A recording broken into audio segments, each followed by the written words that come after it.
नियम करोली बाबा 20वीं सदी के प्रसिद्ध संतों में एक हैं। बाबा की ख्याति देश विदेश तक फैली है। 17 साल में ही बाबा को ज्ञान की प्राप्ति हुई थी। भक्त इन्हें हनुमान जी का अवतार मानते हैं। नियम करोली बाबा को केवल भारत ही नहीं बल्कि विदेशों में भी प्रसिद्ध संत के रूप में जाना जाता है। ये 20वीं सदी के महान संतों में एक थे, जिनके दर्शन के लिए बड़ी बड़ी हस्तियां भी लालायित रहती थीं। नीम करोली बाबा के भक्तों की सूची में एप्पल कंपनी के फाउंडर स्टीव जॉब्स, प्रधानमंत्री नरेंद्र मोदी, क्रिकेटर विराट कोहली और अभिनेत्री अनुष्का शर्मा का नाम भी शामिल है। बाबा के अनुयायी इन्हें हनुमान जी का अवतार मानते हैं।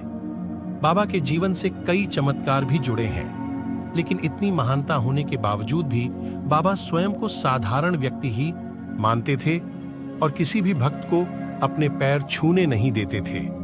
जानते हैं नीम करोली बाबा के संपूर्ण जीवन के बारे में। नीम करोली बाबा का जीवन परिचय। नीम करोली बाबा का जन्म उत्तर प्रदेश के अकबरपुर में 1900 के करीब हुआ था। इनके पिता का नाम दुर्गा प्रसाद था। नीम करोली बाबा का वास्तविक नाम लक्ष्मी नारायण शर्मा था। बाबा जब तक जीवित थे, लोग उन्हें नीम करोली बाबा, लक्ष्मण दास, हांडी वाले बाबा, तिकोनिया वाले बाबा और तलैया बाबा जैसे नामों से जानते थे। बाबा की प्रारंभिक शिक्षा किरहिनम गांव से हुई और 17 साल की आयु में इन्हें ज्ञान की प्राप्ति हो गई। नीम करोली बाबा का विवाह 11 वर्ष की अल्पायु में ही कर दिया था, लेकिन विवाह के बाद बाबा ने गृह त्याग कर दिया और गुजरात में एक वैष्णव मठ में दीक्षा लेकर साधना करने लगे। बाबा ने कई स्थानों पर भ्रमण किया, लेकिन एक बार फिर से इन्हें गृहस्थ जीवन में लौटना पड़ा। इसके बाद नीम करोली बाबा को 2 पुत्र और 1 पुत्री की प्राप्ति हुई, लेकिन 1958 में बाबा ने फिर से गृह त्याग कर दिया और अनेक स्थानों पर भ्रमण करते हुए कैंची धाम पहुंच गए। बाबा ने 1964 में इस आश्रम की स्थापना की। यहां बाबा ने हनुमान मंदिर की थी स्थापना की थी।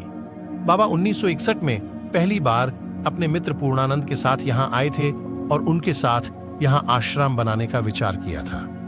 बता दें कि नीम करोली बाबा के आश्रम केवल भारत में ही नहीं विदेशों में भी हैं। नीम करोली बाबा की मृत्यु। नीम करोली बाबा आगरा से नैनीताल जा रहे थे, तभी रास्ते में उनकी तबीयत खराब हो गई, जिस कारण उन्हें वृंदावन स्टेशन पर ही उतरना पड़ा। आनन फानन में उन्हें अस्पताल में भर्ती कराया गया। बाबा ने तुलसी और गंगाजल ग्रहण कर 11 सितंबर 1977 को अपने प्राण त्याग दिए। वृंदावन में नीम करोली बाबा की समाधि मंदिर है।